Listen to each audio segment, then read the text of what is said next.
यमुना तीरावनचारी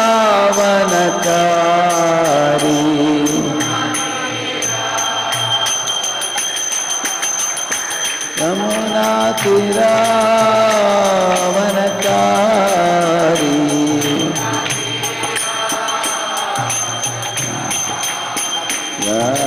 राधा माधवा कुंज विहारी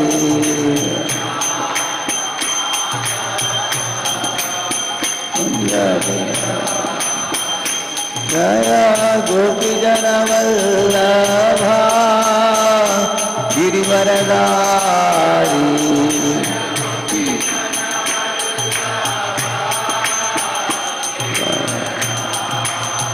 यशोदानंदन जग जनरंजन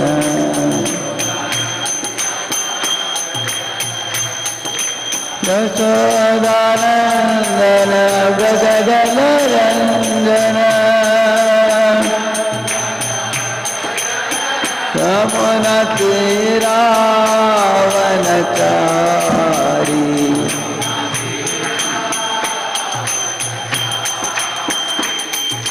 हरे कृष्णा कृष्ण कृष्ण हरे हरे हरे राम राम राम हरे हरे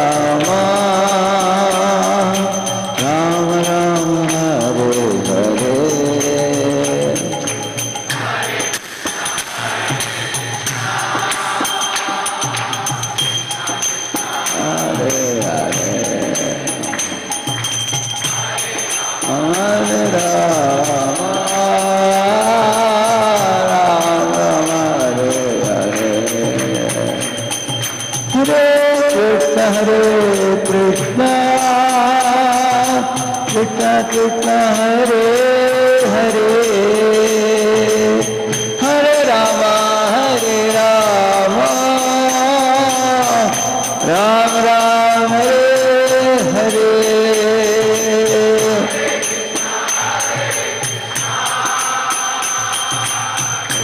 कृष्ण हरे हरे हरे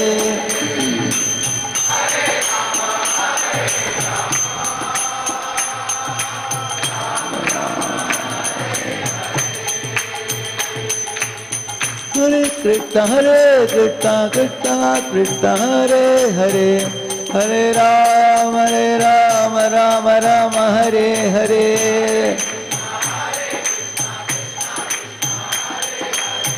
हरे राम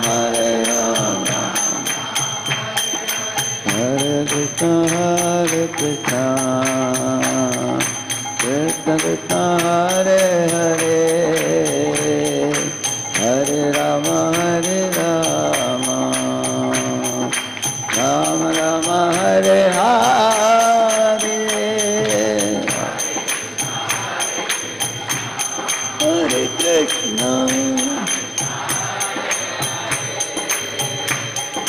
हरे राम हरे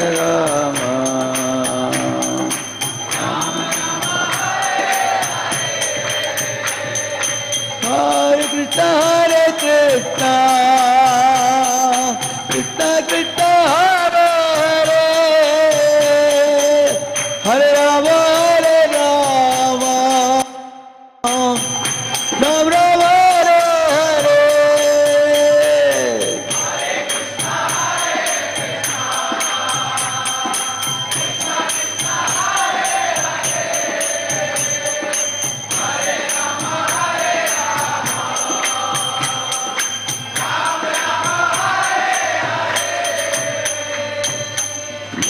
Vishnupad Paramhans परिव्राजकाचार्य अष्टोत्तरशत Shrimad divine grace अवय चरणारविंद भक्ति वेदांत स्वामी श्रील प्रभुपाद की अनंत कोटि वैष्णव वृंद की नमाचार्य हरिदास ठाकुर की प्रेम से गो श्री कृष्ण चैतन्य प्रभु नित्यानंद श्री अद्वैत गदाधर श्रीवासादि गौर भक्त वृंद की श्री श्री राधा कृष्ण गोप गोपीनाथ श्याम कुंड राधा कुंड गिरि गोवर्धन की ब्रजभूमि वृंदावन धाम की, मथुरा धाम की, द्वारकापुरी धाम की, पुरुषोत्तम क्षेत्र जगन्नाथपुरी धाम की, श्री मायापुर नवदीप धाम की, गंगम यमुनमयी की, भक्ति देवी तुलसी देवी की, समावेत गौर भक्त वृंद की।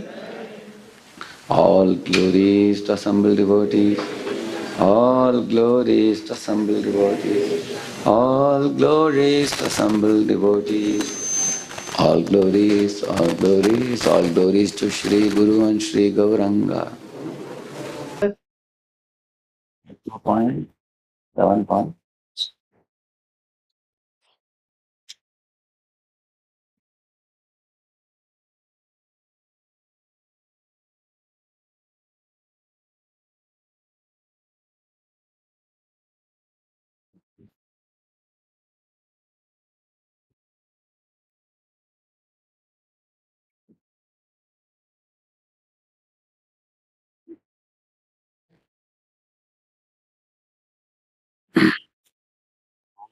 अज्ञानतिमिरन्धस्य ज्ञानाञ्जनशलाकया चक्षुरुन्मीलितं येन तस्मै श्रीगुरवे नमः।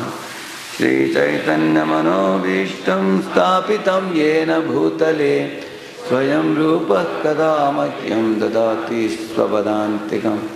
वन्देऽहं श्रीगुरोः श्रीयुतापदकमलं श्रीगुरून् वैष्णवांश्च श्रीरूपं साग्रजातं सहगण रघुनाथान्वितं तं सजीवं साद्वैतं सावधूतं परिजनासहितं कृष्णचैतन्यदेवं श्रीराधा कृष्णपादान् सहगण ललिता श्रीविशाखान्वितांश्च नमो ॐ विष्णुपादाय कृष्णप्रेष्ठाय भूतले श्रीमते भक्तिवेदांत स्वामिन्निति नामिने।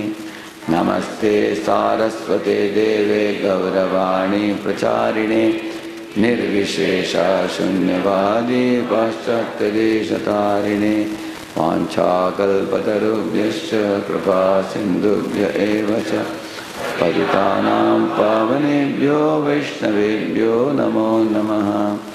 जय श्री कृष्ण चैतन्य प्रभु नित्यानंद श्री अद्वैत गदाधर श्रीवासादि गौर भक्त वृंद। हरे कृष्णा कृष्ण कृष्णा हरे हरे, हरे राम राम राम हरे हरे। ओम नमो भगवते वासुदेवाय। ओम नमो भगवते वासुदेवाय। ओम नमो भगवते वासुदेवाय।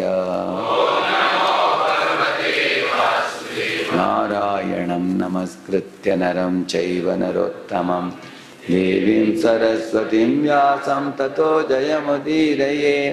नष्टप्रायेषु भद्रेषु नित्यं भागवत सेवया भगवत्युत्तमश्लोके भक्तिर्भवति नैष्टिकी।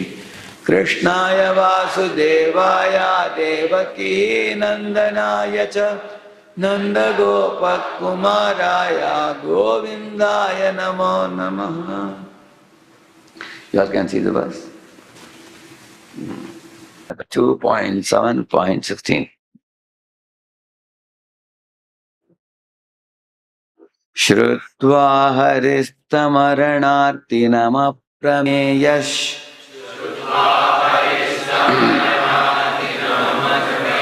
चक्रायुधः पतगराज भुजाधिरूढः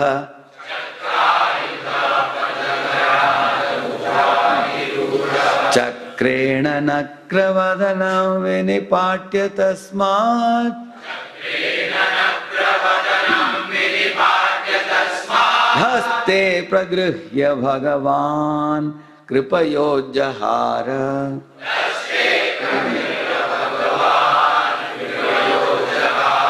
श्रुत्वा हरिस्तमरणार्तिनमप्रमेयश्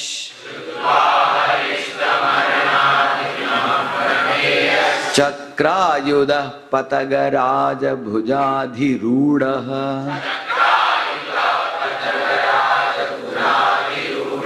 Chakrena nakravadanam vinipatya tasmat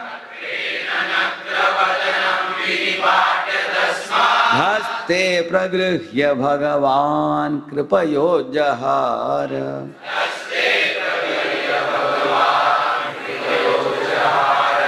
All Prabhujis together. Swaharisamaranati namaprameyash Chakrayuda patagaraja bhujadirudaha Chakrena nakravadanam vinipatya tasmat Dhaste pragrihya bhagavan kripayojahara Mataji, together.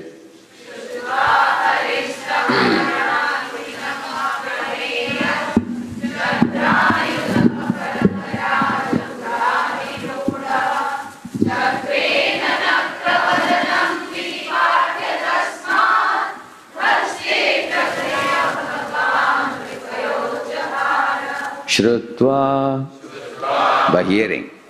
Harihi, the personality of Godhead.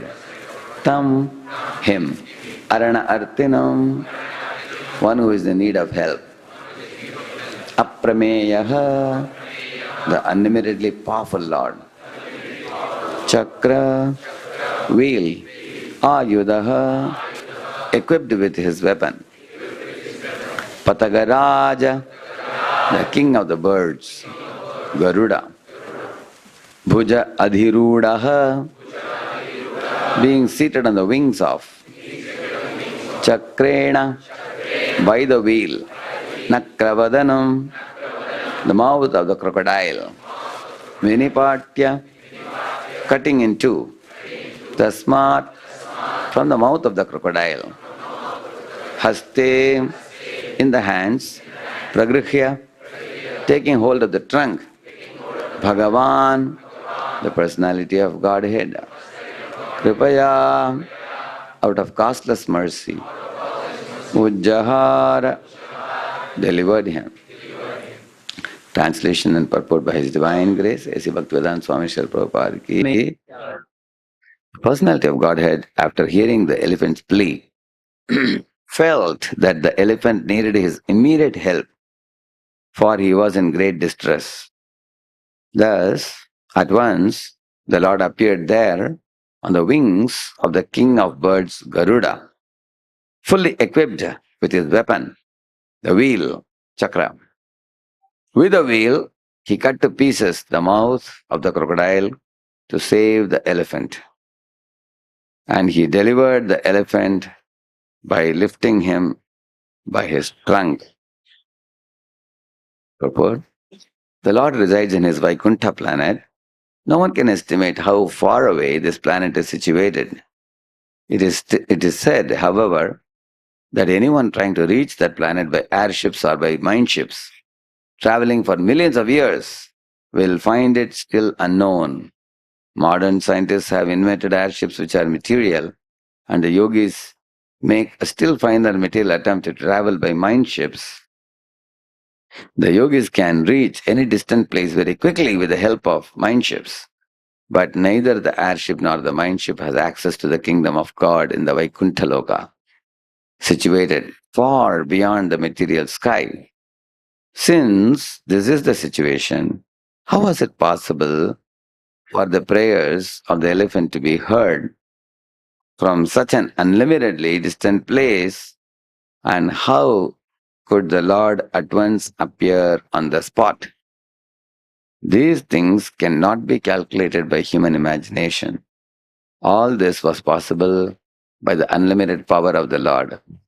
And therefore, the Lord is described here as Aprameya, for not even the best human brain can estimate his powers and potencies by the mathematical calculation.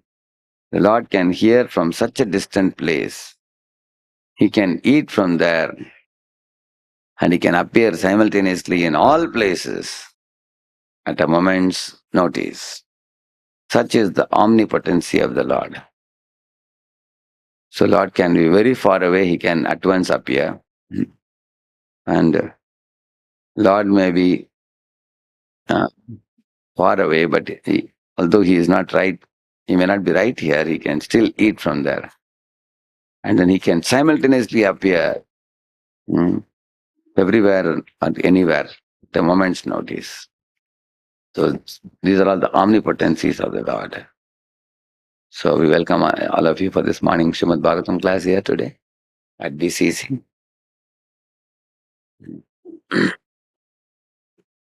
We'll take one.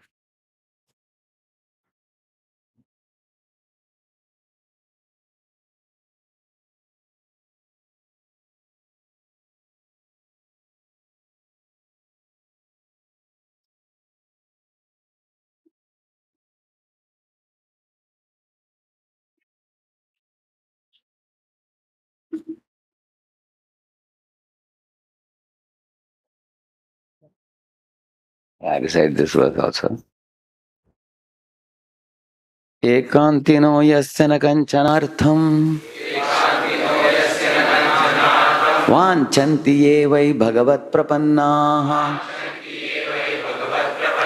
atyadbhutam tacharitam sumangalam gayanta ananda samudramagnaha tamaksharam brahma paramparesham avyaktamadhyatmika yoga gamyam atindriyam sukshmamivati duram anantamadyam paripurnamide.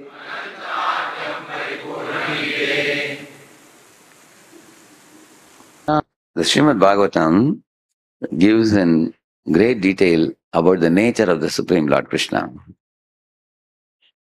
In the today's verse, in the chapter of Scheduled Incarnations 2.7, second canto, 7th chapter, each shloka you all have been hearing about one pastime, isn't it? In the previous verses. And today's pastime, we are reading the today's verse, the pastime of Gajendra Moksha. Gajendra, how he was delivered by Lord Krishna. That is explained in that verse. So, Lord is very far away, but at the same time, he can be very near as well. Like the Ishopanishad verse says, that tat tejati, tad naijati, tad dure, tad vantike, tadantarasya sarvasya tadu sarvasyasya bhahyatah. So these are apparent contradictions. Like for example, tat ejati, tad naijati. Lord stands, like in Jagannath, is standing in the altar in Jagannath Puri temple. At the same time, he's also walking as Lord Chaitanya Mahaprabhu. You can see Lord can be fixed in one place and he can also be moving. Or the Lord may be far away, like he is in Vaikuntha, as it was said here. And the Lord also can be very near as well. Now, why is this point very important, Lord being far away or very near? Generally, you feel safety and security when someone who is very near and dear to you and who is powerful enough to protect you is available to you.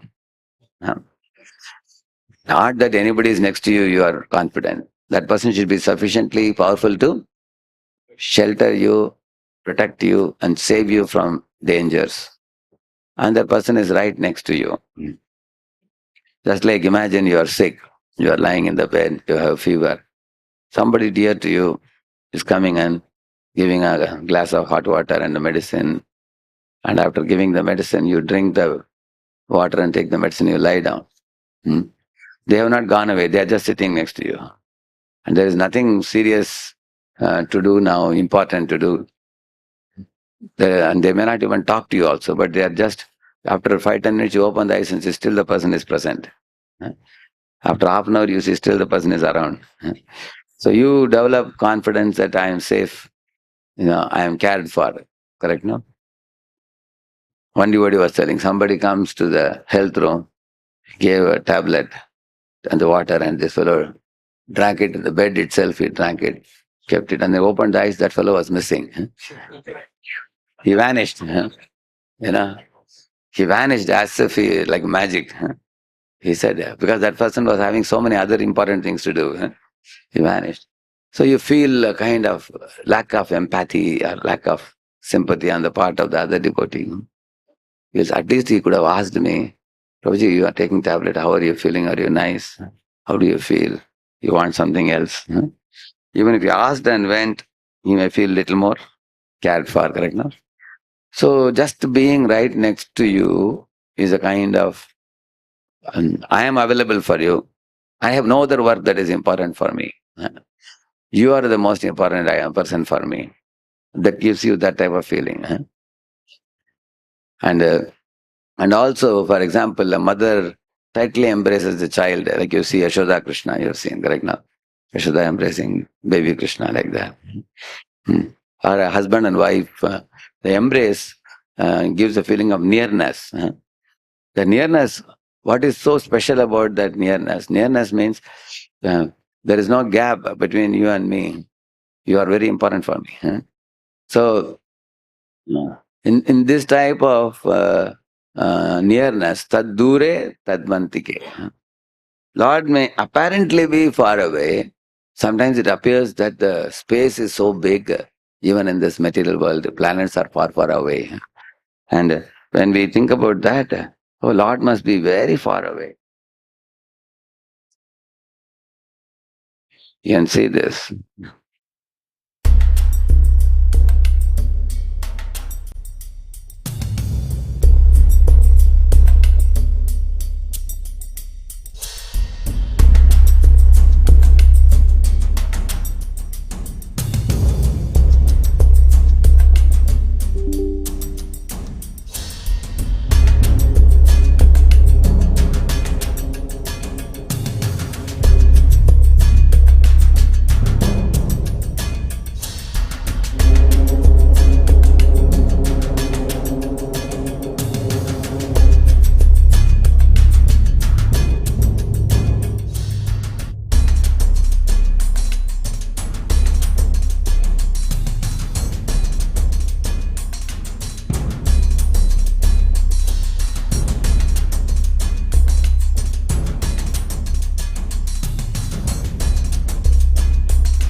Just as we saw now, how uh, so many, there is light years and millions of light years far away. And this is just, whatever the scientists are able to fathom within this material world, within this one Brahmanda, you are seeing something. But imagine there are millions of Brahmandas. There are Ananta Koti Brahmanda Nayak, we say. So he must be naturally very far. One feels he's very far.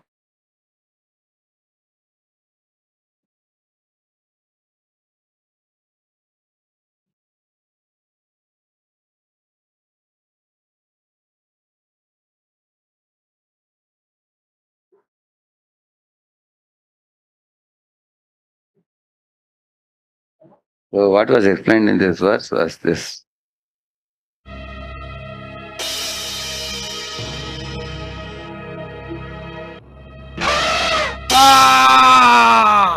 Exactly that described in this verse, correct, na?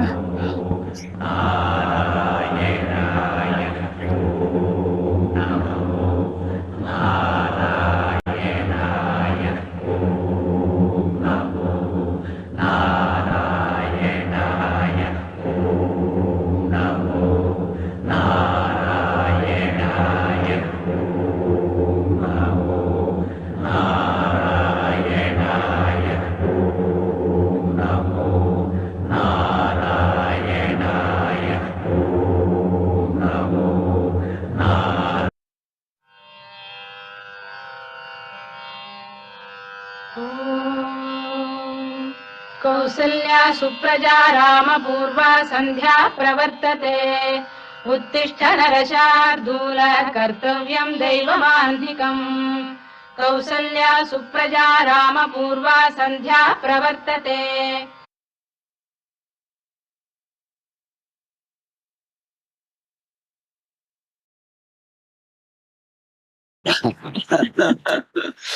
So, in this way, the Lord gave assurance to Gajendra that although my abode may appear to be very far away, the distance between where you are and my abode is only one holy name, that's all.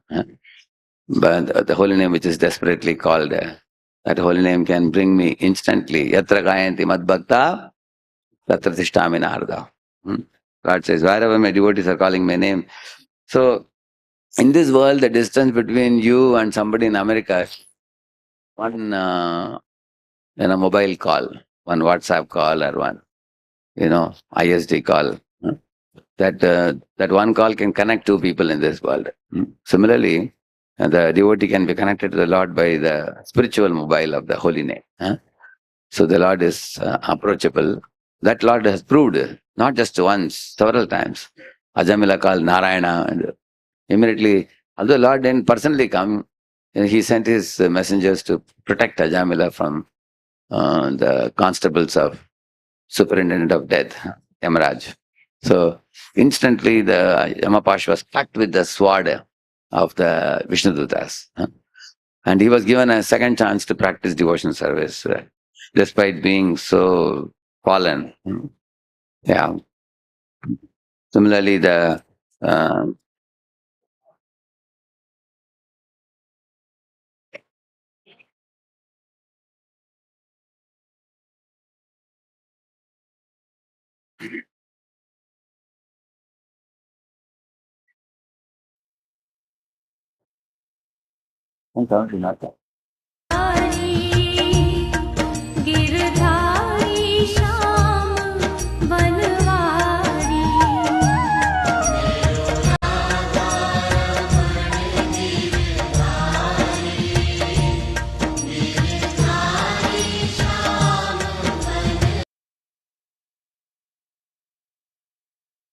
someone who called the name immediately brought the Lord to the vicinity.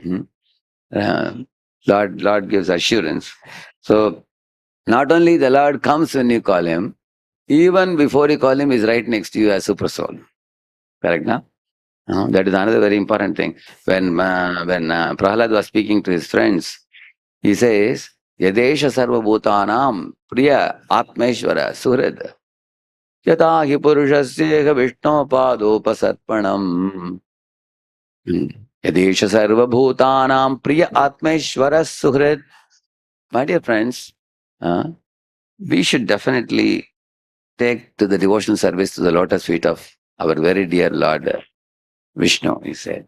What is the reasoning he gave for that? He said, Priya means Lord is very dear to the Jiva. Atmeshwara, he is the master of the Jiva. Atma, Ishwar. He is the master of Jiva. And Suhrid, he is also well-wisher of the Jiva. See, these three are very important words. In this world, you only remember the persons whom you love very much, and you always do activities in conjunction to that person. For example, you remember, parents remember the birthday of the child, or husband, wife, they remember the marriage anniversary day and things like that. You have somebody very dear to you in your life, maybe few people connected to you, and you are always remembering some of the important dates, and you are, considering celebrating it and bringing some gifts to them. So, and also you are concerned about their health, you are concerned about their comfort, and all these things. Similarly, he says that for the Jiva, the Lord is Priya, is very, very dear. So that means the Jiva at every moment is thinking of the Lord. Is it not true? It is true. In what sense? You are thinking of Krishna or thinking of Maya, which is another, we can think of Krishna indirectly by thinking of Maya. Or we can think of Krishna directly. When I said this in one lecture, one boy said, Prabhuji, I think indirectly thinking of Krishna is very comfortable. One boy was asking, is it all right, Prabhuji? Then I asked him, yeah, you can directly serve the government of India or indirectly serve by being in Ervada jail. Which one you want? He said, oh, that way I don't want, Prabhu. He understood. So, one should directly serve or indirectly serve? Directly. Direct service to the Lord means you naturally love Him. Indirect service means you love those so-called beautiful objects in this world, which are a perverted reflection of Krishna's beauty, isn't it? So, perverted reflection of Krishna's strength, Krishna's fame, Krishna's everything. But if one can understand the original object, Vastava Vastu, and not be allured by the avastava vastus, then one is really blessed and fortunate. So he's saying, Priya, your real love, your attraction, your object of your love is Krishna, Priya, he says. And then Atmeshwara is saying, he is master of the Jiva. That is very important also. You will see that when a small kid, like what's his name? Aryan now. Aryan, for example, Aryan's mother says, Beta, sit here. He sits there. Eat this, eats. Don't go out, doesn't go out. He is completely under the control of mother. Because mothers are very attentive to especially tender children till they grow up. Is it not true? They are very attentive. And the child is completely controlled by the affection and instruction of the mother. So for him, who is the master? Mother is the master. Then afterwards you go to the school. There the teacher is the master for you. Bell rings, you have to enter the class. Another bell rings, you can go out of the class. In between, if you get up, teacher will ask, why are you getting up? Sit down. You have to follow the teacher, isn't it? Similarly, siren blows, you enter the company. Another siren blows, you can exit the company. And inside your department, you have to please your boss. You can see that in this world, sometimes the boss is leaving the company at 10 o'clock at night, and the subordinate comes in the front and smiles at the boss. Sir, please understand, I am still here. And I have not gone away, which means I am trying to please you so that you will remember me when promotion comes. Correct, no? So, we are definitely trying to please our boss, whether at home, whether at school, whether in the company. Where is the place where you don't have a master? Tell me. Everywhere we all have some master to please. Yeah. Young girl considered herself very free when she was with her parents and going to school, but then when she comes to her in-laws' house, she has another boss there, mother-in-law. Yeah.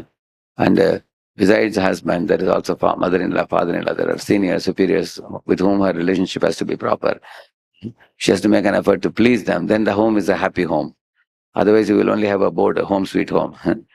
It can't be a sweet home if one rejects the boss. You reject the boss and try to become boss on a boss. It won't be a happy home. Correct, no? So, in this way, Prahlad is saying that we all have a master. And he is Atmeshwar, he is master of the Jiva. So, everywhere you have a master. In a school, you have a principal. In a state, you have chief minister. In a country, you have prime minister. Anywhere you go, as soon as there are plural living entities, they always have a master. And in this world, you see millions of jivas. They definitely have a master. And the master is Krishna. And he's saying that because he is not only a master. See, generally in this world, we all don't like to become servant because we are afraid that we may be exploited. That's why people fear to become servant. Like when the boss is away abroad, she's gone to Europe for some company related work, then the subordinate is very happy. 1 week boss is not there. When the cat is away, rat can dance happily. They think like that. So why they're happy?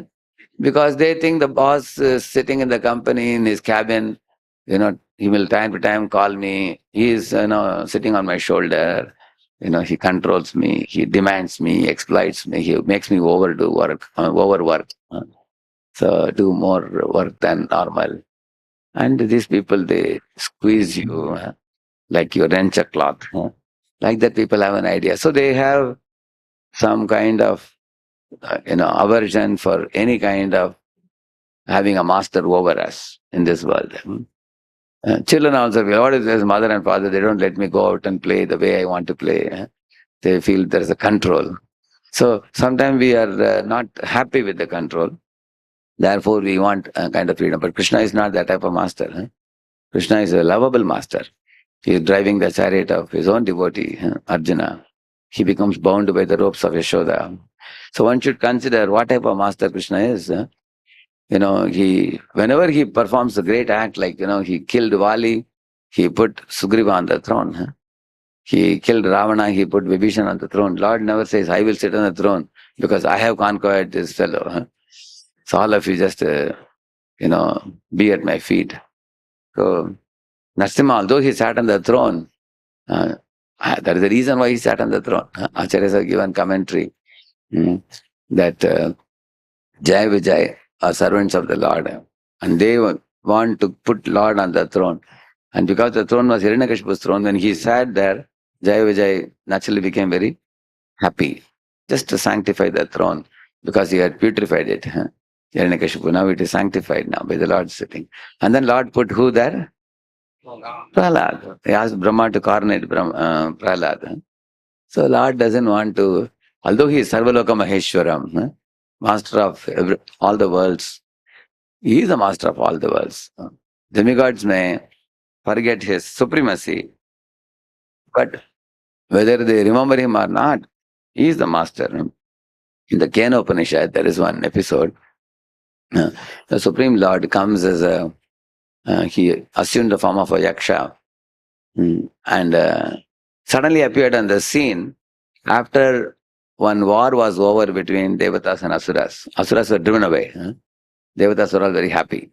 And every Devata was very proud, proclaiming that I am actually the main cause of the victory of the war.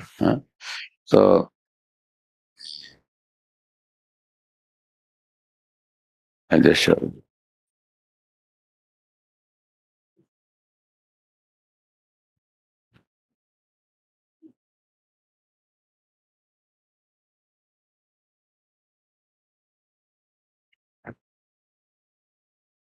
Yeah, see here?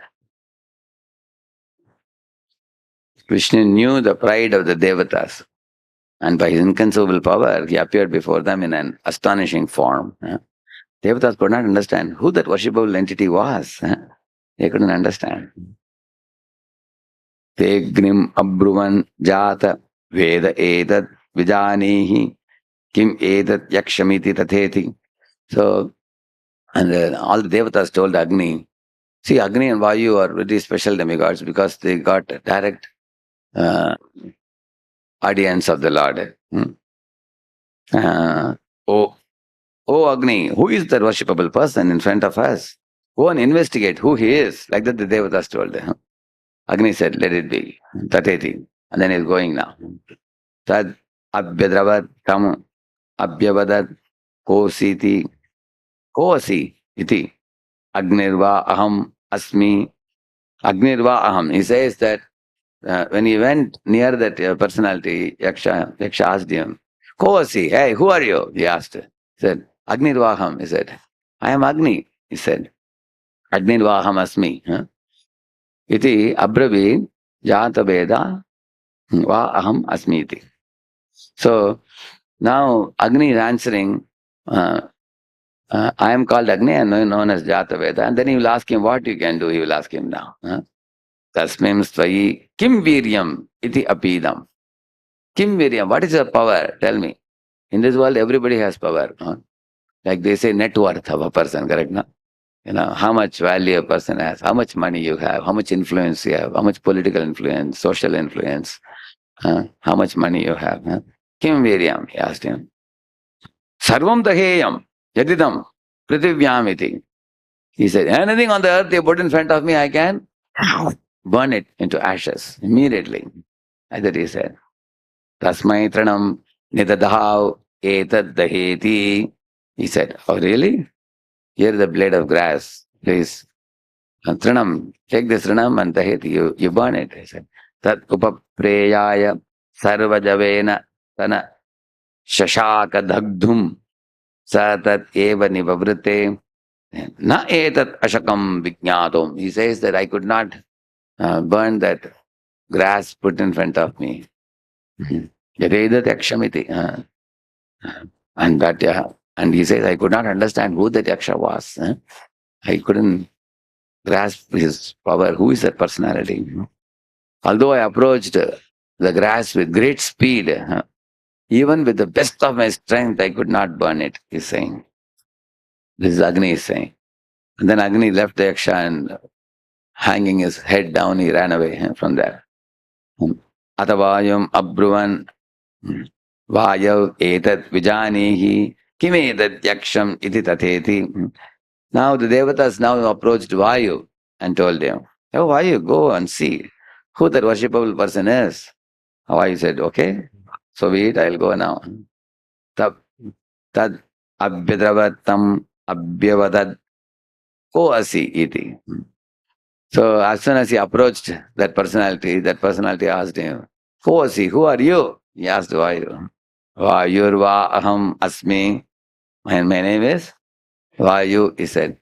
Iti abravin. Like that I told him. Matarishva va aham asmi iti. My name is Matarishva, he's saying. Because I can travel very swiftly. Then the yaksha is asking him, Tasmim svayi kim viryamiti. What is your power, you tell me? One fellow has shown his power and gone. And now let us see what is your power, he asked him. Apidam sarvam adadiyam yat idam pritibhyam iti. Anything you put on earth, I can carry it away. When the New Orleans, cyclone came, it was carrying even cars up. They say, such a heavy wind.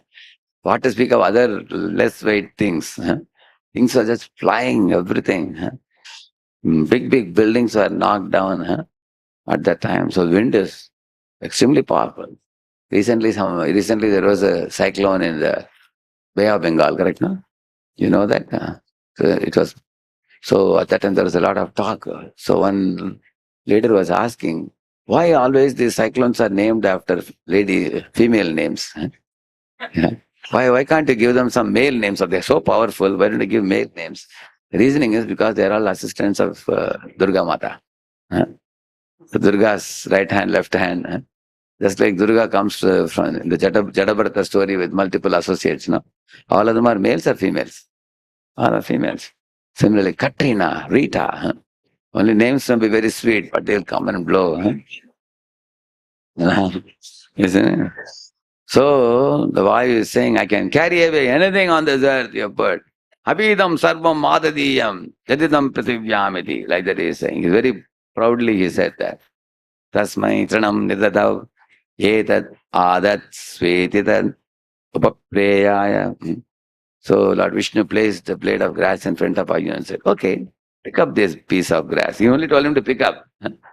That means if something is lying, you have to just blow it to a point where it goes above the ground. That's all. You don't have to do anything else beyond that. Sarvajavena tanna shashaka datum sa tata eva nivavrite naita darshakam. He is also saying. Vijñātum jadedat yakshamiti. So when Vayu very enthusiastically approached the grass, With all his might, he tried to pick up the grass. That's all. Just to pick up like this. There's a petal here. You just pick up this petal. Like that, he tried to lift it above the ground. He returned to Devatas and said, I just couldn't do it. I can't understand who that worshipable person is. Like that he says.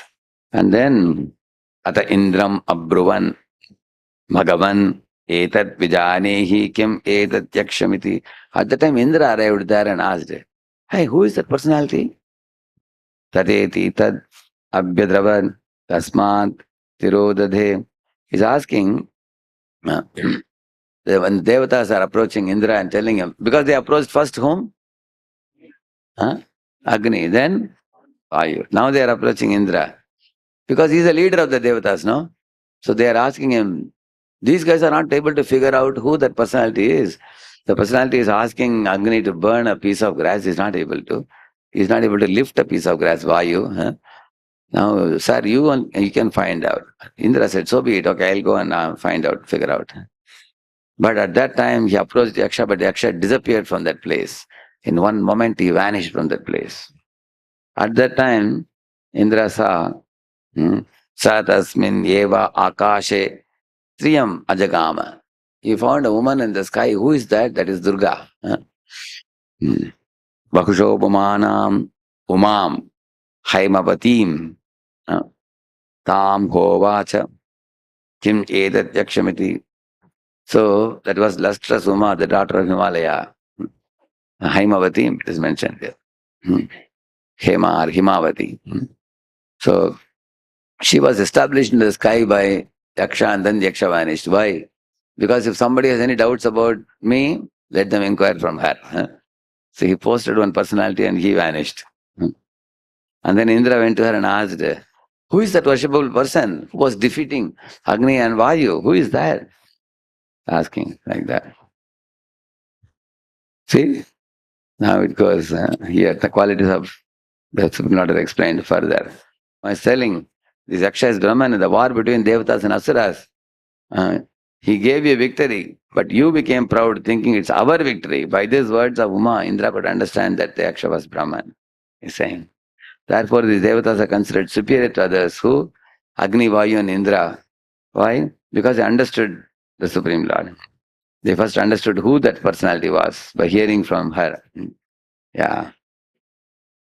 And then Indra is considered superior to all other devatas because he contacted Yaksha who was situated near. He was the first to understand that Yaksha was Brahman. Now, Vayu and Agni, they were only defeated and sent away. And they didn't even inquire who he is. Did they? No, but who inquired? Indra. And who heard? Indra. From whom? From Devi. And who posted Devi? The Supreme Lord. This is the most important thing. The Lord has put a personality from whom you should hear. So Lord has told Devi that any fellow comes and inquires about me, you tell them about me. So none of the devatas went to her and asked her. Only Indra asked her. Therefore Indra is considered to be superior to Agni and Vayu also. And Agni and Vayu are considered to be superior to other devatas because they encountered the Lord.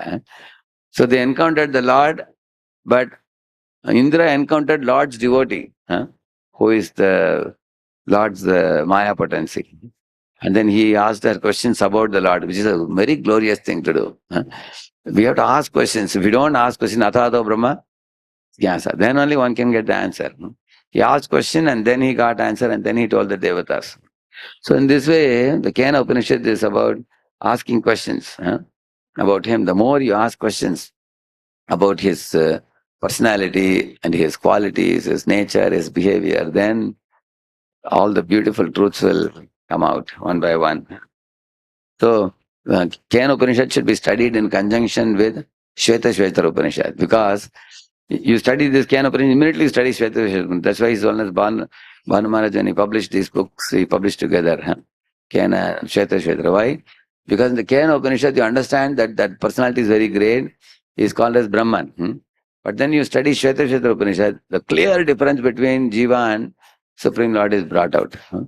The subordination of the Jiva. But there are many shlokas, that's why I'm not showing. But if you read that, like the Samani Vrikshe, Purusho Nimagno, Anisheshochit Muhyamana, that kind of verses. Mundaka Upanishad also, Shvetashvatar Upanishad also. Prabhupada quotes many of the mantras from Shvetashvatar Upanishad, like for example, Vedahametam Purusham Mahantam Aditya Varanam Tamasa Parastat, isn't it? So the Supreme Lord's body is glowing like sunlight, and his name is Purushottama, and Aditya Varanam Tammeva Vidvanati Mrityumeti. By knowing him alone, one can go beyond this universe. Na Anya Panta, there is no second way.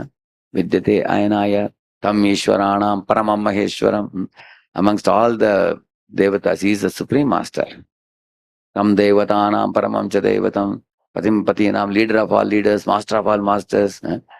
The one Supreme who is Lord over all. So, therefore, he is saying, Prahlad is saying, Priya, Atmeshwara and Suhrit. He is Atmeshwara. He is the master of all jivas, including devatas also. Yam Brahma Varunendra Rudra Marutastun Manti Divaistavai. That verse says the same thing. Brahma, Indra, Chandra, Varuna, Agni, Vayu, everybody bows down to him. When they are all in trouble, they go to Brahma and Brahma takes them to the milk ocean, where they bow down to him. That goes to show that they all are subordinate to him. And he is the supreme, and he is sheltering them, protecting them, making some way to see that they are peaceful. So in this way, that's why Sachaturmukha Shanmukha Panchamukha Pramukha Kila Daiva Tamauli Mane. This is the same prayer. Chaturmukha, who is that?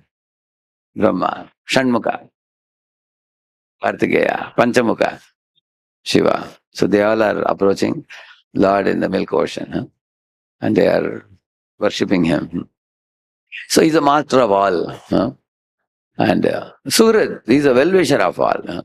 So how does he show himself as a well-wisher? For example, he created this world and he did not leave us here like an orphan. He created this world compassionately. One should study the compassionate purpose of Krishna's creation. Why? If you can study that system, compassion in the system shows the compassion in the heart of the system maker. Correct, no? Like for example, in some places you go and they have made things very user-friendly. You're correct, no? You've seen, make it easy for you. Certain things they, like for example, there is a, nowadays they make housing colonies for the very old people who are 70 plus or 80 plus. So when you go to the bathroom, for sitting in the commode, you have a handle kind of thing. You can hold it and sit. That is made with the intention of facilitating them so that they can peacefully pass. They won't slip and fall down. Correct now? So in the same manner, when you are making system, you empathically think about who is going to use this system and how the system can be favorable to them and not be harmful. For example, say you have made a entrance where there is some staircase, something is going on, you want people to mind their head. So you put a cushion there, just like this cushion kind of thing. You put, so even if their head hits also, they won't feel. That's a compassionate system, correct, no? The intention is to see that the person doesn't get hurt. Similarly, when Krishna made this creation, you can see his compassion, how he has made the ozonosphere. Ozonosphere is for protecting us from the UV radiation from the sun. That means he wants to see his children protected or not. He wants to see them. Similarly, he has made the provisions of varieties of fruits, juices, varieties of vegetables. Imagine if this world, when the world was created, Lord says, these jivas have turned away from me just to feed them only plain rice for all their life. Imagine morning rice, afternoon rice, evening rice, no other spice, only rice. Think about it. Why? Because punishment. Because these fellows have not glorified me, worshipped me, go to the material world, eat only rice. Of course, North Indians will be the most affected. Because they will need wheat, isn't it? South Indians, they eat a lot of rice daily. Of course, they cannot just eat plain rice. You need, rasam rice, sambar rice, dahi rice. Adding those things. That's why when Lord created this world, how do you know He's compassionate? He knows my children have a long tongue. Isn't it? They want to eat tasty foods. That's why he has created, turmeric, hing, adrak, ginger, pepper, dalchini, what do you call it? It's miri, this pepper, isn't it? And lemon and jeera, correct? No? So many things, so many different type of mirchi. I forgot an important, you know, isn't it? All this he has created, and then with all these things, you make a chunk, and then even with dahi bath also, if you put dahi and then you put a chunk, it becomes attractive, isn't it? So in this way, he has made so many delicious, so not only fruits, vegetables, cereals, spices, all these things. So that is his compassion. Because he knows these guys are turned away from me. Let them eat good food, no problem. Let them eat. Slowly they'll come back to me. That is his compassion. And if you offer the bhoga to him and then then you become enlightened, and what is the right thing to eat? So by that we become healthy both in body and mind and soul, by offering the bhoga to him. But even those who don't want to offer him, even for the atheistic fellows also he is feeding them. You can see that is his compassion. All of you think for a moment, if somebody doesn't obey you, will you maintain such a person? Hey, Manikarta is doing his own thing, why should I maintain him? Get lost. Any company will keep you on bench and fire you. If they find that you are not favoring the company. Which company is going to allow you to sit at home and not do any work, and they're going to give you regular salary? Which company will do that? They will fire you. They hire you and fire you. Isn't it? Whereas here the Lord, you see, even though you may be an atheist, still after all you are my child, you are my ansh, 15.7, Mame Vamsho. Jiva Loke, Jiva Bhuta Sanatana. Okay, I will provide you. You may be atheist, you may talk ill of me, no problem. Just like a mother sometimes tolerates the kicks of the small kid. A small kid is saying, Mama, I want to go and play. I want to. He says, no, you can't go. You are too small. And if you go out, it's dangerous for you. She picks up the child on shoulder and he kicks her. He beats the mother on the face, head. You have seen the children do that? Do you think mother also slaps back? She won't do that. She knows a foolish child. Sometimes, doctor gets, especially this psychiatrist doctors, they get many patients who are crazy patients. Correct, no? And they sometimes yell at the doctor, shout at the doctor, call gali also. The doctor just laughs. He doesn't take it seriously. Because they are trained to be mature. Because they don't take their words very seriously. Similarly, the living entities who are conducted by three gunas, Pishache Payalayata Matichana Hai, they behave like ghost-haunted creatures, foolishly. Neither the pure devotees nor the Lord take their words seriously. They just ignore them. Okay, jo bolna bolo, no problem. But the Lord is allowing them to accept this, receive these facilities, you see. Nice food. And after eating nice food, Lord knows that the living entities are pleasure-seeking in nature. If some item is good, they'll definitely overeat. Therefore, he has kept Jadi Buti also. There are more than 3,000 medicines mentioned in Charak Samhita, if you see. All are available in God's creation. He's so kind. You overeat and you are not able to release from your belly, then there is some powder available. Then there is some medicine available. So that is his kindness. Actually, there are three parts of your body. This is Kapha part, this is Pitta part, and then Vata part. So Kapha people have problem related to nose and sinusitis and all that. Pitta people have problem in the belly, digestion, and all that. And Vata people have bone pain. Body. For all those things, medicines are there in the nature. To balance the doshas. That is his kindness also. That is his compassion. And also you will see 6 types of juices he has given. What are they? Sweet, salt, sour, pungent, astringent, and bitter. Correct, no? So Lord is watching with 2 eyes at the nature. Maya Adhyakshena, Prakriti, sun and the moon. As a sun, he is looking at the nature and creating all these vegetables, fruits, cereals, spices, jadibuti, everything. And with the moon, he is filling them up with juices, different type of juices. It's amazing. Somebody likes apple juice, somebody likes pineapple juice, somebody likes lemon juice, but somebody likes mango juice. So Lord knows different people have different tastes and flavors. Living beings. Some people like light color. Some people like bright color. Correct? Now, there are people like that, different. Some people wear very light colored dress. Some people wear gaudy dress. You have seen that very dark dress people wear.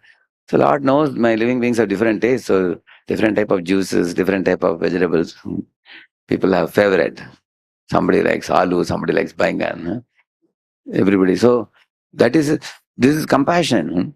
Not only he has given you a platform to stay, he's giving nice eatables and everything. He's giving medicines, and he says, "Pachami annam chaturvidam." I am myself only digesting the food also. Chaitanya Prabhu one day, in one of the he came across one article of a scientist. The scientist had mentioned that if you were to transform one piece of bread into blood outside the body. Of course, that is a hypothetical thing. Nobody has done it. But if you want to do it, he said the equipment needed will be like 3 kilometers distance of factories will be needed. Then he put it in one of his articles. Just take one piece of bread, not a loaf of bread, only one piece. To convert it, you will need 3 kilometers of company. Now, do you think you eat only one piece of bread every day? You eat morning, some people eat 4 times also. Morning, afternoon, evening, night. And that to sufficient quantity. So much you are loading. And see this factory, how small it is. This is a belly factory. And how is this small factory able to do such a big work of converting food into blood and circulating in the body? Because Vaishwanar Agni is Krishna. Aham Vaishwanaro Bhutva Praninam Deham Ashritah Pranapana Samayuktaha Pachami Annam Chaturvidham. I digest the food and help the jivas. That's why you will see those people are going to die. At the on the day of death, you will see that the digestion is completely stopped. So I saw my mother when she left the body the last day when she was about to leave. She didn't eat anything morning to night. And that day I asked, why you are not taking anything? She said, no, digestion stopped completely. Next day morning, 3 o'clock, she left. So you will see that when the Lord leaves the body or neglects the body, upeksha, when he does, and super soul goes out, then soul runs behind him. Because soul cannot do anything independent of him. Just like a small kid, mama, mama, mama, he runs, you've seen, no? And mother or father is walking ahead. Child doesn't know anything or anyone. Anything he has to do, he has to get it sanctioned by mother or father only. Child doesn't even have a pocket in his shirt. Because he's not given any money. Everything is spent by whom? Yeah, by the parents. He goes shopping mall, he tells shopping mall, Papa, I want this one. I want that one. And he picks up and puts in this thing, what do you call it? Trolley, keeps on putting. And then when you come to the bill paying counter, who pays? You know? Isn't it? Father is the one who is escorting the child. And similarly, Super Soul is escorting us in this world. And we are totally dependent on him. Even for, first of all, getting the food, tasty food. Then afterwards, when you eat it, to digest the food and to be able to live in the earthly plane. And he has given us building materials for building the houses also. So one should think about his compassionate creation. So one can think about the concentration camp versus a jail. They both have two different purposes. Like if you see, Hitler created concentration camps to kill people. The concentration camp means you are born Jew, you are destined to die. That's all. You have no scope for any reformation, no scope. Even if a Jew says, I don't mind becoming your slave, take me into your palace and give me food and clothing and shelter, I will serve. He will say, no, because you are a Jew, you have to die. Put him in the gas chambers and no food, no water, and you drink the poisonous gas and you die. This is a merciless kind of treatment, most merciless treatment, concentration camps. Whereas you will see in a jail, you can go to Aravada jail, we go for distributing Bhagavad Gitas there. You can see, they are given food, they are given clothing, they are given checked shirt. You have seen that? That means they are given a shirt also. They are given medication also. Some doctor comes there and gives them treatment. That means the government is interested to see them live or die. Live. And government wants to see them eat food and be healthy, or the government wants to see them become sickly. Healthy, huh? That means the government's purpose in keeping them in the jail is they are hurting other people. So separate them from the other people. Similarly, the jivas who are hurting others and themselves, then they are removed and then kept in the jail of material world, and we are given an opportunity to reform. The goal of the jail is to reform. Same is the purpose of the material creation. That's why one should see the compassionate purpose of Krishna's creation. So he says is Priya Atmeshwara Surat. And in this verse which we read just now, Atindriyam Sukshmam Iva Atiduram. See what words he's using, amazing words. Gajendra used while glorifying the Lord. See, he's saying, Tamaksharam. Aksharam, the Lord is eternally existing. Brahma, he is the greatest, he is supreme. Brahma Param, he is Parabrahman. We are Brahman and he is Parabrahman. Para Isham, the Lord of Supreme Personalities. He is the Lord of all the devatas. Abhyaktam, he is invisible and he cannot be realized easily by ordinary mind and senses. Nanama rupe guna janma karma bhir nirupitavye tabatasya sakshinaha manobachobhyam anumeya varpano deva kriyayam pratiyantyadapihi. Like that, the devatas are praying in the Karpatsuti prayers to Lord Krishna in the womb of Mother Devaki. So they are saying that, my dear Lord, you cannot be approached by words. Chato vacha nivartante, it is said. If you glorify the Lord as somebody, and those words go to him, they get rejected and come back. Because the glorification you did is not sufficiently matching with the true description of the Lord. You try another one, that also goes, comes back. Yato vacha nivartante. With words, you cannot sufficiently glorify him. With mind, you cannot comprehend him very easily. But there is one way to see him, know him, touch him, feel him, experience him, and relish him. That is Deva Kriyayam Pratyantatapihi. By devotional service, you can experience the presence of the Lord very easily. Like that they are saying. Therefore, because devotional service gives you the Premanjana Churita Bhakti Vilochanena Santas Sadaiva Hridayeshu Vilokayanti Yam Shyama Sundaram Achunta Gunaswarupam Govindamadi Purusham Tamaham Bhajami. So the Achintya Lord becomes conceivable. Inconceivable becomes conceivable. That's why Yashoda, in Yashoda Krishna dealing, you will find how the Lord who is always sober, he became angry that Yashoda went to the kitchen. And the Lord who is never fearful, in fact, fear personified fears him. He feared Yashoda's punishment. And the Lord who cannot be captured by anybody. Anejadekam manaso javiyo nainat deva apnuvan purva marshad taddavato jnanatyeti tishtad tasminnapo matarishva dadati. It is said in Ishopanishad. When Lord walks, other demigods run. Lord comes first in the running race. Although he is walking, they are running. Who comes first? Lord comes first. Because nobody can catch him. Because demigods are running behind him, but running in the same place. Lord is walking ahead. So, Lord, in this way, nobody can catch him. Kala Yavana could not catch him. Jarasandha could not catch him. But who caught him? Yashoda. The uncatchable became caught. The indefeatable became defeated. Unbindable became bound. The most sober became angry. The fearless became fearful. So these contradictions you see are only understandable based on the platform of love between Lord and the devotees. That's why he's saying here, he's inconceivable to ordinary people, but for devotees he becomes comprehensible. Adhyatmika yoga gamyam is obtainable by the transcendental process of devotional service. Is atindriyam, is beyond the sense perception. Sukshma, very, very minute. Actually, amongst the 8 elements, Bhumira Parnala Vayu Kammano Buddhirevacha Ahankara Etiyame Binna Prakriti Ashtara. Beyond the 8 elements is the Sukshma Tattva, which is Atma. But beyond, more subtler than Atma is Paramatma. And then he's saying here, Iva Ati Duram. He looks like he is very far away. Why he uses the word Iva? Don't think he's very far away. He is also very near also. He may appear to be far away. Anantam, unlimited, Adyam, original cause of everything, Paripurna, completely full. So, that is why I took this verse, Ivati Duram. For Gajendra, when he was offering prayer, anybody may think the Lord was very far away.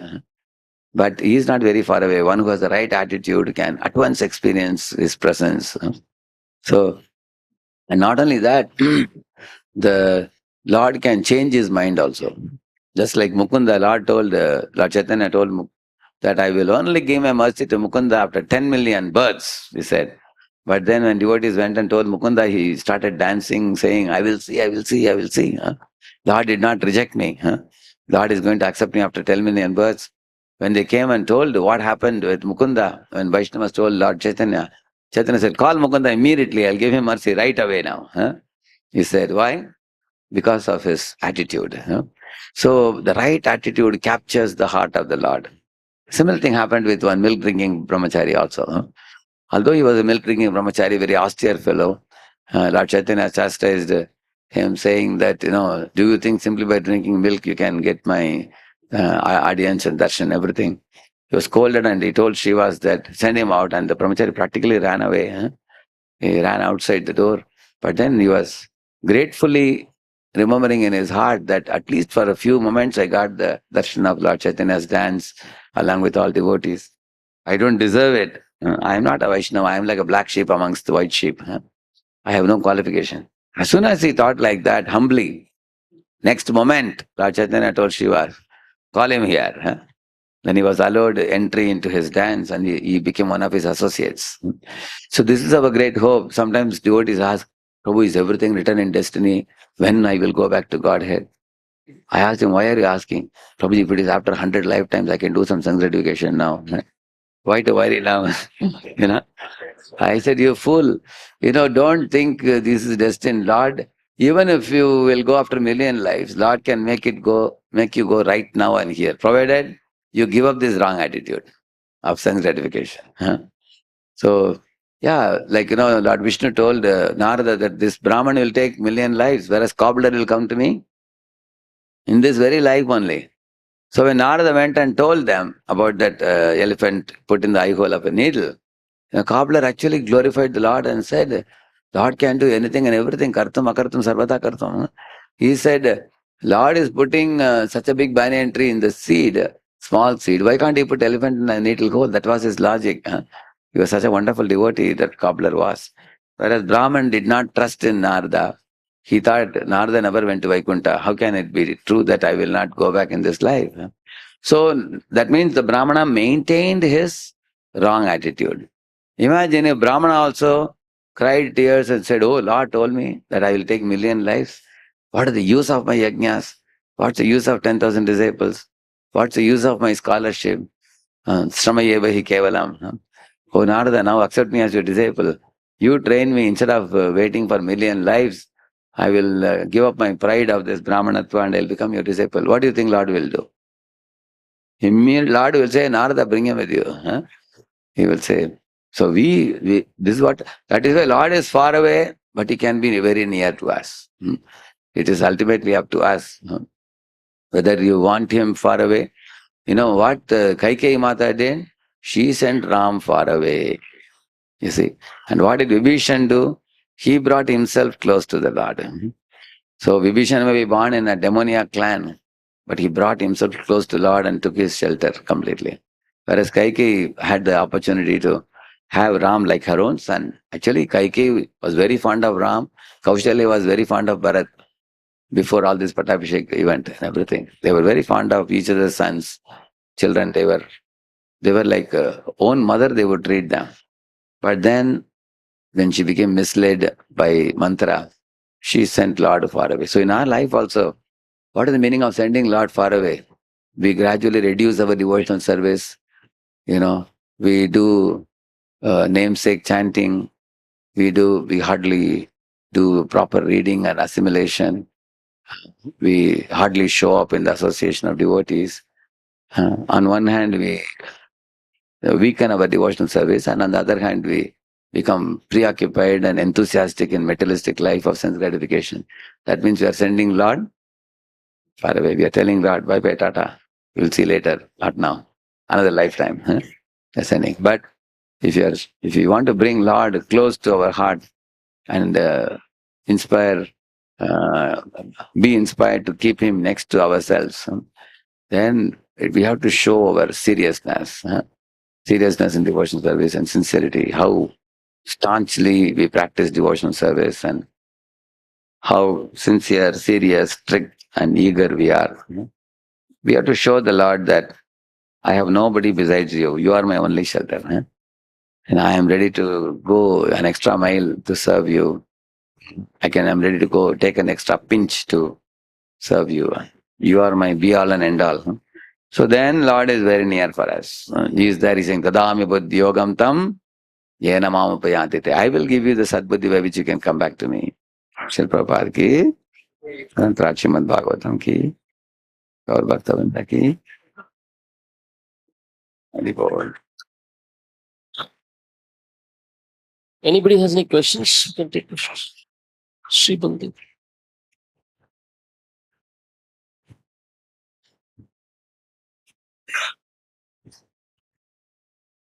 Hare Krishna, Prabhuji. Thank you very much for a wonderful class.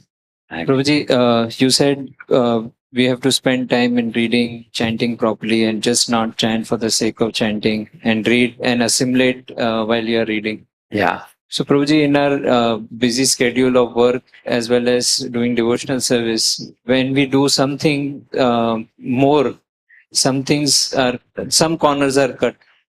If we try to assimilate more and read deeply Srimad Bhagavatam, our work will get affected, or when we chant nicely, reading will get affected. Something or the other, some corners, at least for me practically, are getting cut. That is for most of us. So one of the observations that I made in my life and in others' life also, we tend to go overboard in preaching expansion, generally. One of the reasons for that is there is some thrill we get in passion when we have many programs. Like for some of the days, I have 8 classes in a day, and 7 classes in a day sometimes. I keep filling my calendar with more and more engagements when it comes. So sometimes such a stretch, of course now I am very careful now. Night also it may get late, then it affects our morning japa. Correct now? Why to preach like that? Sleep early and rise early and do a good japa next morning. Similarly, we all know very well that eating at night, late night is not very good. Correct now? But many times people celebrate some festival, and many of the yatras where I travel, I see. They celebrate festival and then there's a dancing kirtan. Everything ends at 9, 9:15, 9:30. Then they sit with a big plate of prasad. Imagine you eat that big plate and go to sleep. Your stomach is going to be spoiled there. Next day morning, your chanting is going to be spoiled also. Instead, I would suggest that, give them prasadam at 6 o'clock. 6 onwards, 6 to 7, you give prasad, people eat. And then you attend lecture and then 9, 9:30, immediately go to bed. Correct now? So certain modifications we can make in our lifestyle. Similarly, your audience is the whole world, correct now, for preaching. Even in the early days also, some devotees thought that we are going to conquer the whole world in 1 week, like that they thought. So we also sometimes go overboard in our stretching ourselves too much. So there has to be appropriate time allotted for devotional service, for personal practice, and for profession, and for family, and for preaching. These are the 4 main things, no? Like, Janma Satvika Kori, Para Upakar. There's personal life, spiritual life, and preaching. Apart from that, you have profession and family. So, some kind of planning has to be done, and we have to find out where are we going overboard, which is spoiling our quality. Somebody may be going overboard in family also. They may go for too many tours, too many excursions, picnics, and going around and socializing too much. Some people socialize too much on WhatsApp also sometimes. So we have to see, are we going overboard in family or overboard in preaching or in profession? Some people work 14, 16 hours in a day and the family is suffering. Their bhakti sadhana is suffering. So we have to see where are we going. So that means the taking in includes our morning program, our Nam Jap, and hearing Srimad Bhagavatam, and a very satisfactory study of the scriptures. Correct, no? A study of scriptures in such a way that the scriptural message affects us, affects our consciousness, and purifies us and uplifts us. That kind of, I won't necessarily say that this many hours if you study, it will affect you. Ultimately, whether you study for a shorter time or longer time, it has to influence our consciousness, because we are what movement is? Intrinsic for Krishna? Consciousness. So our Chaitanya should be transformed. Cruel Mrigari became compassionate Mrigari. Arrogant Rahugana became humble Rahugana. Correct, no? So in the same manner, selfish persons should become selfless persons. So some kind of change in consciousness, change of heart should be produced over the years of study, and we don't remain the same persons. Like Dhruva Maharaj went with material desire to the forest. After seeing Vishnu, material desires were nullified. So that's a change of heart. Similarly, we also have to see day after day, month after month, year after year, what is happening to my consciousness. Is it becoming very positive, very spiritual, it's in the good direction, or I am kind of stagnated? And if I'm stagnated, why am I stagnated? Where am I going wrong? In my estimation, many devotees across the globe I'm seeing, they do too much of intense preaching work. Preaching, book distribution, they give more than what their body can take sometimes. We have physical limits, we have mental limits. So there has to be a kind of balance, I would say. And each of us have to sit with our own pad and pen and come up with a plan, I think. Your question is a sincere question which is relevant to all of us. Almost every devotee is in the same boat, I can say. Nobody here will tell you, I have ample of time, life is very cool. Nobody will say that. As such, the modern day life has become fast due to multiple reasons. Because when we were small children, we were restricted to our village and at the most town. You don't go out. But now we are globally connected and people attack you from all directions. So many emails, so many WhatsApp calls, so many online groups from all over the world, and we have human limits. This is one of the prime reasons why our time is at this thing. And then the second thing is the culture of working has become too much on the side of workaholism in modern times. I have seen, in our times when we were small children, villages and all. I am just telling you a real example. I go to meet my friend in a village, my father, mother, and myself. And that family in the village had ample of time. I don't know how they had so much. They will take you to the field and they will take you to the mango orchard and sit and give you mangoes to eat. They'll take you to the lakeside, riverside, come home and peacefully eat. And their job was kheti and all these things was such that it's very adaptable, relaxable. It's not like, you have to do this many hours of work every day or anything like that. Very cool it was. Nowadays, if any relatives come to our home, we become frightened. My Lord, how long are they going to stay? Suddenly they are appearing, without any prior information. We ask them, you have come here now, you have a holiday or something, how long are you going to stay? When you're going, only people ask you, how long are you going to stay? Now they put a gun. Because nowadays everybody is, how many of you feel a little bit of pressure of time, you feel? You feel some little less time. Correct, no? Some of them are hesitantly raising. So all of us have problems. We don't have sufficient time because too many things to do. Too much connectivity. So we have to find out, am I having too much social connectivity in WhatsApp or groups or things like that? Then reduce that. See, imagine you have only 24 hours and your WhatsApp group number of phone numbers are increasing. 200, 300, 500, 800. Then what happens? Just like you have a suitcase. You keep packing. Try to close, it's not closing. Stand on that and jump on that. Try to close it. Finally, you close it and put the buckle, it opens from behind. It's broken. Correct? We are trying to pack too many things in a day. So, how do you know you're packing too much? The 3 zones you can see: comfort zone, stress zone, panic zone. So, if I'm packing my day with too much, some of us have that workaholism culture. And what happens with those workaholic people? Sometimes if they reduce some of the engagement, suddenly mind says, hey, you are in Maya. What is this? Look at him, look at her, and how they are all busy. Sab log bhag rahe hain. People think unless you run, there is no real life. They think like that. So that means you have to change our mindset. Some little extra time you have, sit and read Bhagavatam, talk to family members. If you have some time for yourself some other days. So some people are very planned and timed. So don't go to panic zone and don't be in comfort zone either.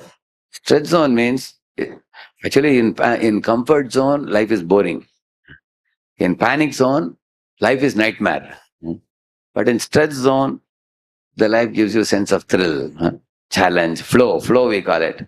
We all want a flow. Flow means, it gives you a sense of new challenges, new spirit, innovation, creativity, something thrilling. So that is in stretch zone. So we all have to stretch a little bit more than our capacity and not go overboard. That's what I would say. All right, Prabhu? Thank you. Asha Prabhupada ki. One more? One. My Mataji side, one more? Yeah. Hare Krishna, Prabhuji. Prabhuji, what is the meaning of simplicity and duplicity? And also one more question. How can we become straightforward without being rude or harsh? So your first question about simplicity versus duplicity. Simplicity means transparent, honest. And duplicity means, I'll tell you some examples, it'll become very easy. For example, mantra is duplicitous. Or Shakuni is duplicitous. Duplicitous also means like political minded, crooked. For example, I cannot get promotion and somebody else is going to get it and we both came at the same time, then I have to pull his leg. Because by pulling the person's leg, I am happy that we both will remain at the same level. 1 more year or 2 more years. So I don't let others progress. Para utkarsha sahanam. I feel envy for others' progress. That is one type of duplicity. And duplicity also means saying that I want money for one thing and using it for another thing. Say, for example, I take money for Krishna service and I use it for my own sense gratification. That is also one kind of duplicity. And also spreading false rumors. That is also duplicity without having complete information. For example, Satrajit thought that, my brother Prasanna went to forest on a horseback and he is killed in the forest. Maybe Krishna killed Prasanna and took away the Shamadaka jewel. Like that he conjectured. That was not true. Because one lion killed him and then took away the Shamadaka jewel. And then Jambavan killed the lion. And Jambavan had it. But he imagined that Krishna must have done it. Raya Krishnena nihato manikrivo vanam gataha. Like that he started spreading. Maybe I think Krishna has taken my Shamanaka jewel from my brother and by killing my brother. And then what happened in Dwaraka? Karne ajapan janaha. It says, from 1 year to another year, this false information started spreading. So he blasphemed to whom? Lord himself. Krishna himself, we can say. This is also duplicitous behavior. And for that duplicitous behavior, he was killed later on by Shatadhanva, you see. So one should not pass half-baked information to other people, which we are not very sure. And then we also should not unnecessarily, why to do rumor mongering or, spreading false information. One shouldn't do that. That is duplicity. And also, duplicity means sweet talking on face, bad mouthing on back also. It's called as a honey tongue with a heart of gall, or honey tongue with a heart of poison. That means, inside a person is not very happy, but outside he's speaking on very sweet words, as if he is his friend. Like somebody may go to somebody and say that, oh, Prabhu, you are a wonderful preacher. You are attracting so many people. Inside he is thinking, like that he's thinking, I don't. Like one fellow came and appreciated me because, oh, Prabhu, what a wonderful class you gave. I said, what point you liked? He said, no, but all points were good, Prabhu. Everything. And then I said, okay, one point you can say. No, Prabhu. I have seen, you have given hundreds of thousands of lectures, all are in your YouTube, you have seen. You are very wonderful. Everybody appreciates your lecture. I said, others you leave it. You tell me. You said lecture was wonderful. Tell me one point he doesn't know. Then he said, Prabhuji, I just told you lecture is wonderful, so that you will be happy. That is honesty. So don't, this is duplicity means, speaking sweetly on the face, but bad mouthing on the back. You may go to Like, for example, some people talk about you very well to you, and then they go and tell bad about you to others. That is duplicity. Also correct. No? And also hiding a part of information and not presenting the full truth. That is also a kind of duplicity. For example, somebody says that, Prabhu, can money be sanctioned for this? And then you say what they would like to hear. Huh? And then get the money sanctioned. Then the person says, hey, that thing you didn't tell me when you are getting sanctioned. Prabhuji, I thought you will already know about it. How will I know it unless you tell me? Correct, no? Hmm. Like, for example, a child says, Mama, I want to buy a notebook in the market. Can you please grant me money? Take a beta, take this 200 rupees and go. And he goes and he buys one small notebook in 10 rupees. And another 100 rupees he buys cocoa chocolate. M&M. Eating. Mother is saying, hey beta, how did you buy cocoa chocolate?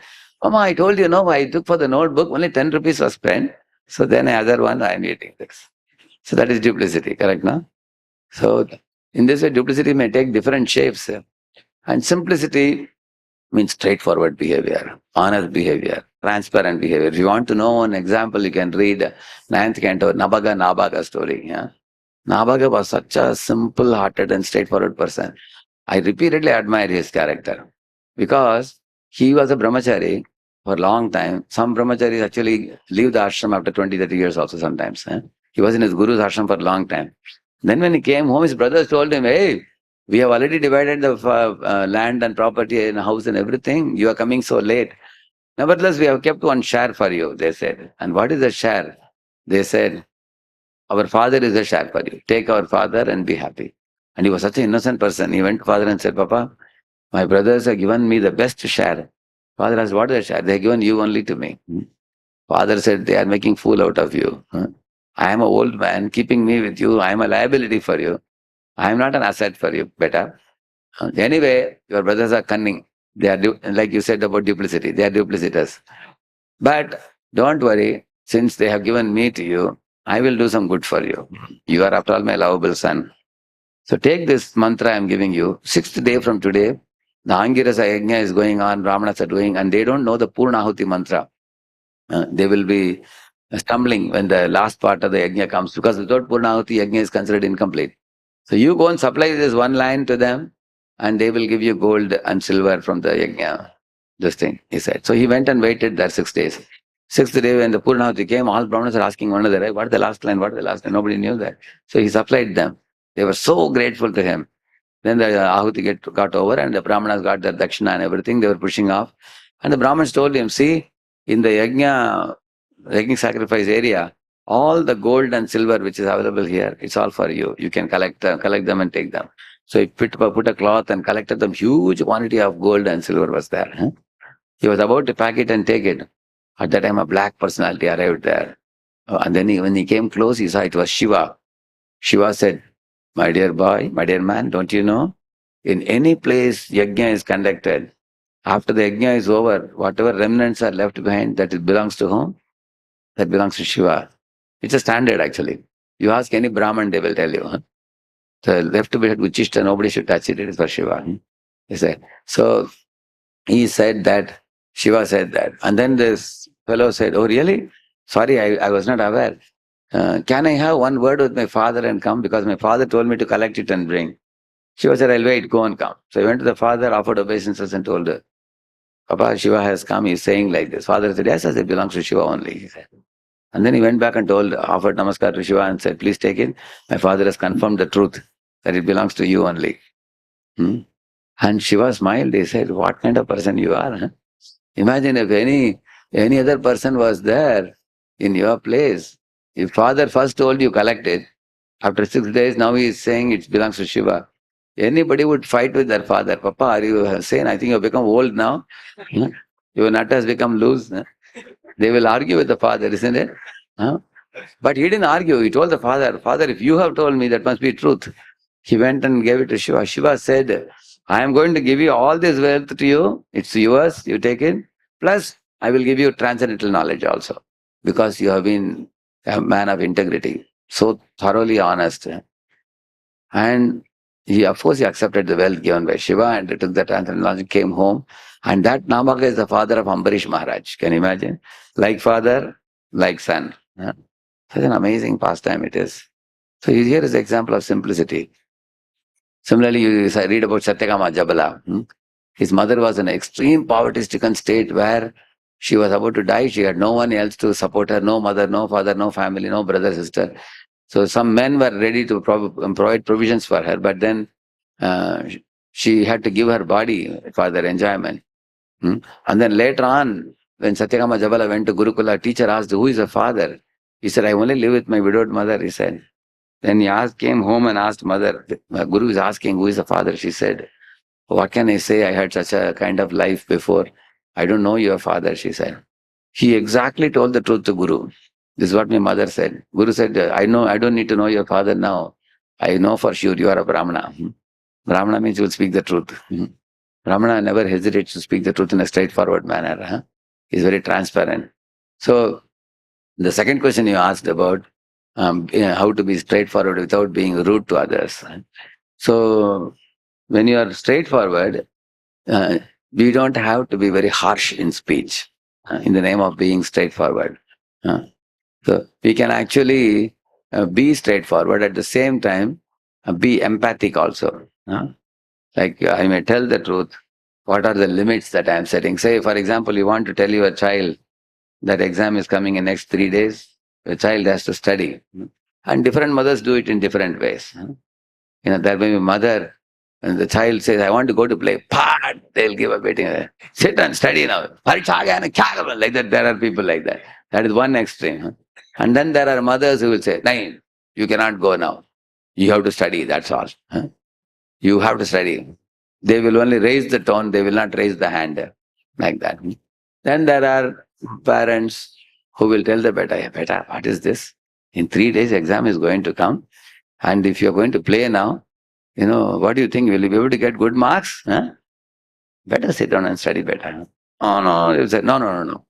I will also sit with you. You don't have to study alone. Don't worry, come. They will sit with them and they'll make them study. Then there are mothers who may say that, okay, beta, you want to play, but what is your plan for completing your subjects? There are so many things to do. What is your plan? And he may say, see, for this I need 2 hours, for that I need 2 hours. I will just go for playing half an hour, mom, please allow me, he says. Okay, in half an hour, I'm going to put a timer now. In 30 minutes, you have to come. And the child may say, okay, I will come in 30 minutes, but you should not interfere in between. And then they both make an agreement and they come. So different type of approaches parents take in bringing children to proper sense of duty and responsibility, correct, no?